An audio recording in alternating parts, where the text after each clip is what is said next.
पिछले एपिसोड में यूकिन टैन्यू से मिलना चाहती थी ताकि वो पूछ सके कि क्या उसके दिल में उसके लिए कोई फीलिंग है। इसके बाद अगले सीन में हम देखते हैं कि मिस पिंग अपने डिवीजन के जीत से काफी खुश होती है और वो सबसे कहने लगती है कि यह चीज मेरी टूरिस्ट डिवीजन के लिए ऑनर की बात है और मैं बहुत ही प्राउड हूँ कि मेरे पास में तुम जैसे स्टूडेंट हैं। लेकिन तभी हम देखते हैं कि वो स्पेशली टैन्यू को इसके लिए थैंक यू कहती है क्योंकि उसी के वजह से वे इसमें जीत पाए थे। तब इस पर टैन्यू कहता है कि स्टूडेंट होने के नाते यह तो मेरी जिम्मेदारी है। जिसके बाद मिस पिंग टैन्यू में गई और सियानर से अच्छे से रेस्ट कर लेने के लिए कहती है क्योंकि 9 दिन के बाद वे यहाँ से निकल जाएंगे और इसीलिए वो इनसे कहती है कि 9 दिन के बाद तुम यहाँ पर इकट्ठा रहना। इसके बाद अगले सीन में हम देखते हैं कि मिस पिंग अपने मास्टर के आने का वेट कर रही थी और उसे अपने मास्टर का वेट करते हुए अभी तक 9 दिन गुजर चुके थे। इसीलिए सुजेन उससे कहने लगती है कि तुम्हें तो अपने मास्टर का वेट करते हुए इतना ज्यादा टाइम हो गया, इसीलिए मुझे ऐसा लगता है कि वे इस बार तुमसे मिलने के लिए नहीं आएंगे और तुम्हें इसके बारे में बिल्कुल भी परेशान नहीं होना चाहिए। लेकिन इसके बाद भी हम देखते हैं कि मिस पिंग सुजेन की कोई भी बात नहीं सुनना चाहती थी क्योंकि उसे पूरा यकीन था कि उसके मास्टर आज यहाँ पर जरूर आएंगे। इसके बाद वो कहने लगती है कि कल तो हम डिवाइन सोल होली पैलेस के लिए निकलने वाले हैं जिसके जर्नी में हमें लगभग 1 साल लग जाएंगे और इसीलिए मुझे ऐसा फील हो रहा है कि मेरे टीचर आज मुझसे मिलने के लिए जरूर आएंगे।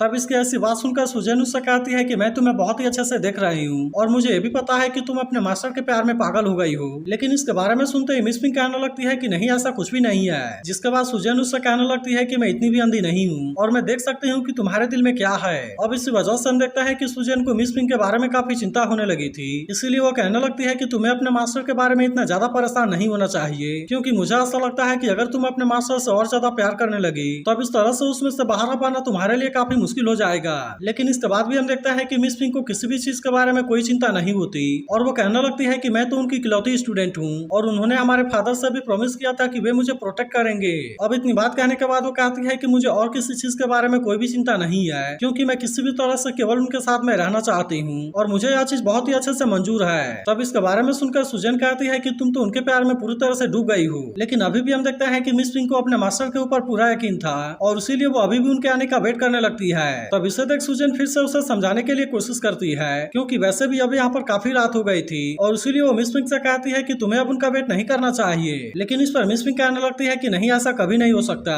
क्योंकि मुझे पूरा यकीन है कि मेरे मास्टर मुझसे मिलने के लिए जरूर आएंगे। तभी हम देखते हैं कि टैन्यू अपने मास्टर वाले रूप में सच में यहाँ पर आ गया था, जिससे देखते ही मिस पिंग काफी खुश हो जाती है और हम देखते हैं कि वह तुरंत उसके गले से जाकर भी लग गई थी। तब इसे देखते ही टैन्यू भी मिस पिंग से इसके बारे में पूछने लगता है और कहता है कि मैं जान सकता हूँ कि तुम किस वजह से इतनी ज्यादा खुश हो। तब इस पर मिस पिंग कहती है कि यह सब केवल आपके आने की वजह से है और फिर हम देखते हैं कि वो सुजेन को गुड बाय बोलकर यहाँ से जाने लगती है ताकि वो अकेले में अपने मास्टर के साथ में बात कर सके। जिसके बाद सुजेन कहने लगती है कि यह लड़की तो सच में पागल है और उसने अपने मास्टर के आते ही मुझे पूरी तरह से इग्नोर कर दिया। इसके बाद अगले सीन में हम देखते हैं कि टैन्यू मिस पिंग के साथ में था और फिर उससे पूछता है कि क्या एलडीडी ने विश्व सोल और फायर सीट को भेजा है। तब इस पर मिस पिंग उससे कहती है कि नहीं, एलडीडी ने कुछ भी नहीं भेजा और फिर वो उदास होते हुए कहते हैं कि क्या आप केवल इसी वजह से मुझसे मिलने के लिए आए थे। तब यह सुनकर टैन्यू से कहता है कि नहीं, ऐसा कुछ भी नहीं है, बल्कि मैं भी तुम्हें बहुत ही ज्यादा मिस कर रहा था और इसीलिए मैं तुमसे मिलने के लिए आ गया। जिसके बाद इसके बारे में सुनकर मिस पिंग भी इस बात से काफी खुश हो जाती है। लेकिन तभी टैन्यू कहने लगता है कि इसके अलावा मैं तुमसे एक और चीज के बारे में बताने के लिए आया था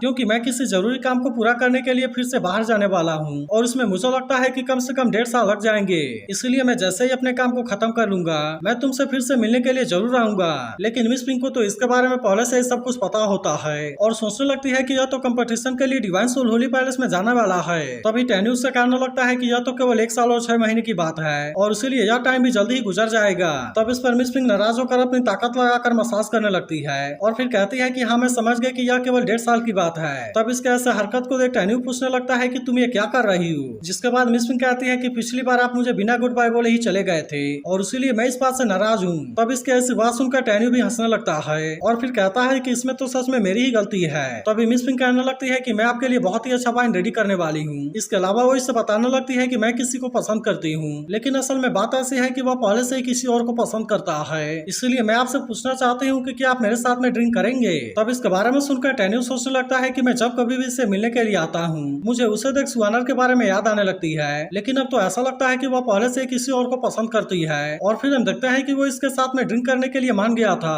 तब इसके बारे में सुनकर मिस पिंग भी इसके लिए तुरंत ही रेडी हो गई थी और फिर हम देखते हैं कि वो इसके लिए बहुत सारे वाइन को भी रेडी कर लेती है। जिसके बाद हम देखते हैं कि वे दोनों एक साथ में यहाँ पर बहुत सारा वाइन पीने लगे थे और मिस पिंग टैन्यू के बारे में सोचकर काफी उदास हो रही थी। फिर वो टैन्यू से कहने लगती है कि मैं किसी को पसंद करती हूँ, इसीलिए मैं जानना चाहता हूँ कि क्या आप इस बात से खुश हैं। तब इस पर टैन्यू भी दुखी मन से कहता है कि हाँ, मैं इस बात से काफी खुश हूँ और फिर हम देखते हैं कि वो इसके साथ में बहुत सारा वाइन पीने लगा था। इसके अलावा हम देखते हैं कि टेन्यू अपनी वाइफ सुवानर के बारे में सोचकर काफी परेशान होने लगा था और फिर वो कहने लगता है कि मिस पिंक सुवानर नहीं हो सकती क्योंकि सुवानर तो काफी टाइम पहले ही चली गई थी। इसके बाद वो मिस पिंक से पूछता है तुम जिसे पसंद करती हो वो कौन है। तब हम देखते हैं कि मिस पिंक इसके काफी नजदीक जाने लगती है और फिर वो इसे बता देती है कि वो कोई और नहीं बल्कि टेन्यू है। जिसके बारे में सुनते ही टेन्यू कहने लगता है कि यह तो बहुत ही अच्छी बात है और तुम्हारा पसंद तो सच में बहुत ही एक्सीलेंट है क्योंकि मुझे भी लगता है कि टेन्यू का फ्यूचर बहुत ही बड़ा है। लेकिन तभी हम देखते हैं कि मिस पिंक उदास होने लगती है और फिर कहने लगती है कि मैं अभी भी इसके बारे में पूरी तरह से श्योर नहीं हूँ और मुझे तो यह भी नहीं पता कि टेन्यू भी मुझे प्यार करता है या नहीं करता है। अब इतनी बात कहने के बाद हम देखते हैं कि वो टेन्यू को उसी के बातों में घुमाने लगती है और फिर उससे कहने लगता है कि आपको भी लगता है कि वह मुझसे प्यार करता है। फिर वो कहने लगती है कि महंगाई तो पहले से उसकी फियांसी है इसलिए मुझे भी समझ में नहीं आता कि मैं इसके बारे में क्या करूँ। अब इतनी बात कहने के बाद हम देखते हैं कि वो इसके सामने रोने लगती है जिसे देख टेन्यू भी इस बात से काफी परेशान हो गया था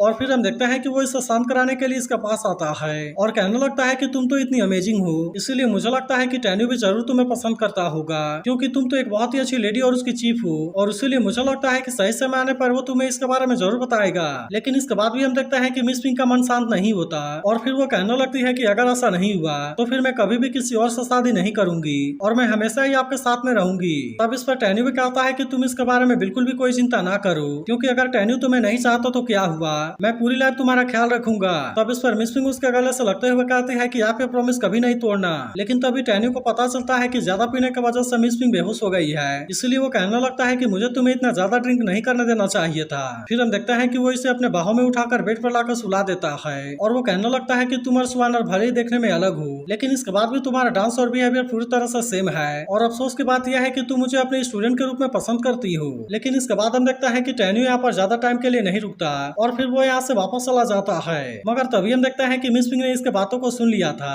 और वो कहती है कि मैं तो आपको अपने मास्टर के रूप में पसंद करती हूँ। इसके बाद अगले दिन हम देखते हैं कि टेन्यू महंगाई और सियानर यहाँ से जाने के लिए रेडी थे और तभी कुछ देर में मास्टर तेनताई भी इनको लेने के लिए आ जाते हैं। इसके बाद वे इन तीनों से कहते हैं कि अब यहाँ से जाने का टाइम हो गया है जिसके बारे में सुनकर वे भी यहाँ से जाने के लिए रेडी हो गए थे और फिर हम देखते हैं कि वे तुरंत ही स्पीड बोट के ऊपर आ गए थे जहाँ पर कि मिस पिंक भी सुजन के साथ में आ जाती है। तभी हम देखते हैं कि टेन्यू के बाकी साथी उसे जीत कराने के लिए विश करने लगते हैं जिस पर टेन्यू कहता है कि तुम सभी इसके बारे में बिल्कुल भी चिंता ना करना और तुम यहाँ पर केवल अच्छी न्यूज के आने का वेट करना। लेकिन तभी वो मास्टर तेनताई से कहता है कि क्या हम अपने साथ में और 2 लोगों को लेकर जा सकते हैं। तब इसके बारे में सुनकर मास्टर तेनताई भी समझ गए थे कि वो जियान और सियाओ के बारे में बात कर रहा है और इसीलिए हम देखते हैं कि वे तुरंत ही उन दोनों को ऊपर आ जाने के लिए कहते हैं। लेकिन तभी मिस पिंक भी कहने लगती है कि क्या मैं रुक्सिया को अपने साथ लेकर चल सकती हूँ। जिसके बाद हम देखते हैं कि मास्टर तेनताई इसके लिए भी मान गए थे और अब इसके बारे में सुनकर रुक्सिया भी इस बात से काफी खुश हो गई होती है। इसके बाद मिस पिंक एल्डर सेन से कहती है कि अब मेरी टूरिस्ट डिवीजन की सारी जिम्मेदारी तुम्हारे ऊपर है जिसके बारे में सुनकर एल्डर सेन भी इसके लिए मान गया था। तो अगर एक्सप्लेनेशन अच्छी लगी हो तो इस वीडियो को लाइक और इस पर एक प्यारा सा कमेंट करके जरूर बताना और अगर आप इसके अगले एपिसोड के लिए भी एक्साइटेड हो तो इस वीडियो को लाइक जरूर कर देना।